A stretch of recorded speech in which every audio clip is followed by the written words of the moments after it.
तो अब तुम देखो बेटा, अब हम 17 को देख रहे हैं। इसमें the rate constant of A reaction is इतने एट 30 डिग्री सेंटीग्रेड, मतलब ये हमारा एक K1 दे रखा है 1.2 इंटू 10⁻³ पर सेकेंड। अब यहाँ पर ये T1 हमें दे रखा है 30 डिग्री सेंटीग्रेड, उसको हम 273 ऐड करके इसमें T1 और T0 में कैसे पता चलेगा सर? देखो पहला हमारा T1, दूसरा हमारा T2। सिंपल, मतलब जो उसके लिए मानोगे उसके लिए वो टेम्परेचर पुट करोगे बस। नियम में वो भी तो होता है T, मतलब बॉइलिंग पॉइंट के लिए T1 माइनस। नहीं, वो तो अलग होता है ना बेटा, ये तो ये कह रहा है कि दो टेम्परेचर पर हमने काम किया। नियम उनमें ऐसे कैसे पहचानेंगे उनके लिए? किसके पॉइंट के लिए? बॉइलिंग पॉइंट के लिए सिंपल पहचान लोगे कि जो कम वाला है, सीधी सी बात है, वो हमारा सोल्यूशन का होगा, क्योंकि नॉन वोलेटाइल सोल्यूट के ऐड करने से हमेशा बॉइलिंग पॉइंट कम हो जाएगा। ज्यादा वाला प्योर सॉल्वेंट का होगा, कम वाला हमारा सोल्यूशन का होगा। नहीं सॉरी, बॉइलिंग पॉइंट तो बढ़ जाता है, वेपर प्रेशर कम होता है ना, बॉइलिंग पॉइंट तो बढ़ जाता है, तो कम वाला बॉइलिंग पॉइंट तो होगा हमारा सॉल्वेंट का, और ज्यादा वाला होगा उसका सोल्यूशन का। फ्रीजिंग पॉइंट में उल्टा हो जाएगा, मतलब ज्यादा वाला उसको। हाँ, फ्रीजिंग पॉइंट में क्योंकि डिप्रेशन आता है ना बेटा नॉन वोलेटाइल सोल्यूट के ऐड करने से, तो कम वाला सोल्यूशन का होगा, ज्यादा वाला सॉल्वेंट का होगा। ठीक है बेटा, फ्रीजिंग पॉइंट तो ऐसे ध्यान रखना है। यहाँ तो देखो, यहाँ वैसे भी एक और भी बात इंडिकेशन दे रखी है, एक तुम्हें एक जगह ऐसे कराया था कि with every 10 degree centigrade rise of temperature rate of reaction get almost doubled. तुम देख भी सकते हो यहाँ 1.2 से, यहाँ देखो ऐसे 1 से 2 जा रहा है हमारा। ठीक है ना, कई बार ऐसे में ना जब 10 डिग्री सेंटीग्रेड का अंतर होता है, तब कई बार वैल्यूज ही नहीं देते हैं वो रेट कांस्टेंट की। ठीक है, अभी मैं इसी में बताती हूँ उसको फिर कैसे करोगे। अब इसमें तुम 30 को ऐड कर लो तो हमारा कितना आ जाएगा, 300 ही बन जाएगा। नहीं 300 क्यों बनेगा, 30 होगा ना, 303 बन जाएगा। तो ये हमारा हो गया। ठीक है, अच्छा K2 हमें कितना दे रखा है यहाँ पर 2.1 इंटू 10⁻³ है ना। यूनिट को भी कोशिश करो, जब गिवन है तो हम मेंशन कर दें। T2 हमें दे रखा है 40 डिग्री सेंटीग्रेड, इसमें भी हम 273 ऐड करेंगे, 10 ही ऐड कर देंगे, 313 हो जाएगा। ठीक है, अब यहाँ पर आ गए हमारे, अब यहाँ पर ये क्या पूछ रहा है, एक्टिवेशन एनर्जी पूछ रहा है। ठीक है, अब 10 क्यों करेंगे, 40 करेंगे ना, 40 ही तो लिखा आपने। इससे 10 बढ़ा दिया ना मैंने। अच्छा, ये 30 था भाई, इसमें मैंने 30 जोड़ा, अब इसमें मैंने 40 जोड़ दिए, 7 4 11। सोच रहे थे इसमें 40 नहीं जोड़ा। हाँ, वो मैंने कहा आसान हो जाएगा। मैं मैथ में आसान ज्यादा तरीका अडॉप्ट करने को करती हूँ, मुझे कैलकुलेशन करना ना बहुत, मतलब वो मैं उससे अवॉइड करना चाहती हूँ, मैं तो थोड़ा बोरिंग लगता है। तो log K2 बायो वैल्यू ना, फिर मैं इजी तरीका मैथ का ढूंढती हूँ।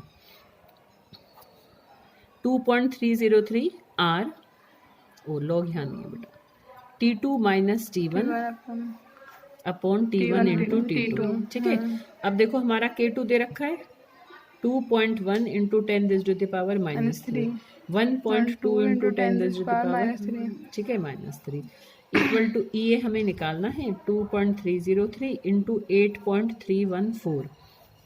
यहाँ पर भी 313 में से 303 चला जाएगा, तो 10 ही बचेगा यहाँ पर हमारा, और यहाँ पर हमें इन दोनों को मल्टीप्लाई करना होगा। ठीक है, तो ये सॉल्व कर लोगे। अब देखो बेटा, यहाँ पर ध्यान से देखो तो तुम इसको लगभग 2 ही मान लेना पहले ही। 1 का ही 2 ही तो है, तो उससे क्या होगा, log 2 बचेगा, तो log 2 की वैल्यू तुम्हें पता है ना, तो उससे आसानी हो जाएगी करने में। तो ये कई बार ऐसे करता है वो कि जैसे टेम्परेचर का दिख रहा है 10 डिग्री सेंटीग्रेड कर, बस सीधा एक्टिवेशन एनर्जी पूछेगा, तो फिर तुम उस बात को लिखोगे कि जो K2 है ना उसको 2K1 करके लिखोगे। क्योंकि 10 डिग्री सेंटीग्रेड करने से वो डबल हुआ, तो यहाँ K1 से K1 कट जाएगा, 2 बचेगा। तो ऐसे भी कई बार वो वैल्यू गिवन नहीं करते हैं K1 K2 की, बट टेम्परेचर अगर 10 डिग्री इवन मतलब 2 भी हो जाता है, 3 भी हो जाता है, वो उस बात को ना लिखेगा तुम्हें। वो ऐसे लिखेगा कि जब एक तो हमने इस टेम्परेचर पर rate constant rate of reaction किया है, किस टेम्परेचर पे क्या, रेट गेट डबल्स, या वो कहेगा रेट गेट ट्रिपल्स।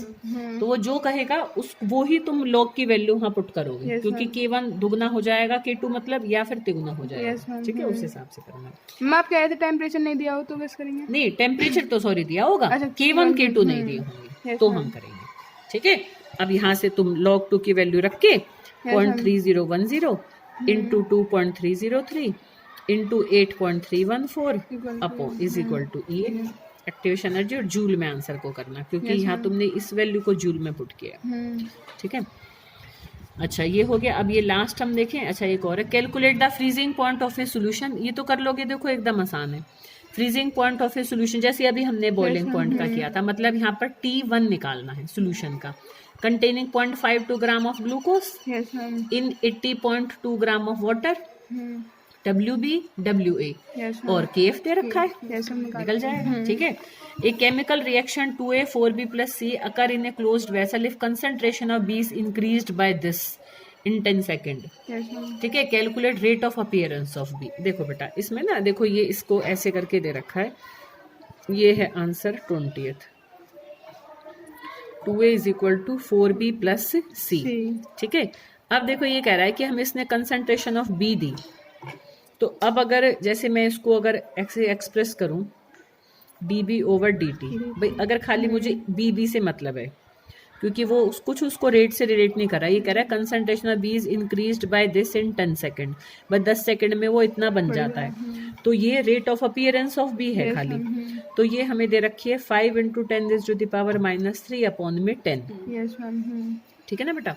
तो और मैं इसको पूरा करके लिख लूँ तो 10⁻⁻4 हो जाएगा ये मोल पर लीटर। अब ये कह रहा है calculate rate of appearance of B।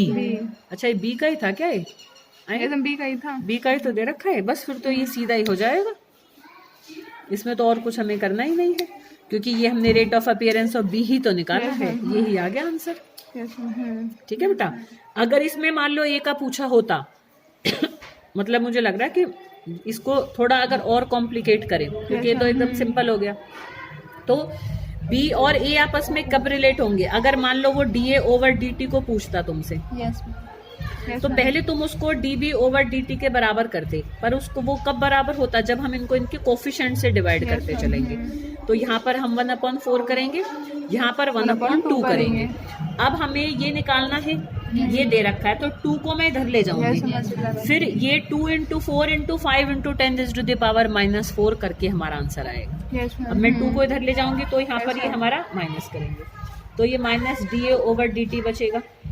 ठीक है ना। और यहाँ पर 2/4 और यहाँ वैल्यू दे रखी है 5 × 10⁻⁻4। अपनी वाली माइनस क्यों लिया? आपको पता था ये नहीं, ये तो हमें दे रखा है ना, ये दे रखा है, तो रिएक्टेंट तो हमारा जब एक्सप्रेस करते हैं तो माइनस साइन लगाते हैं, नॉट मतलब यहाँ कोई मैथमेटिकल सेंस नहीं है। ठीक है। जस्ट टू शो कि भाई यहाँ जो हमारा रिएक्टेंट होता है उसकी कंसंट्रेशन टाइम के साथ साथ डिक्रीज करते हैं, उसके लिए माइनस पुट ही करते हैं हमेशा, उसके एक्सप्रेशन में ही पुट करते हैं। ठीक है। तो ऐसे करना है। ठीक है। अब बाकी मुझे कर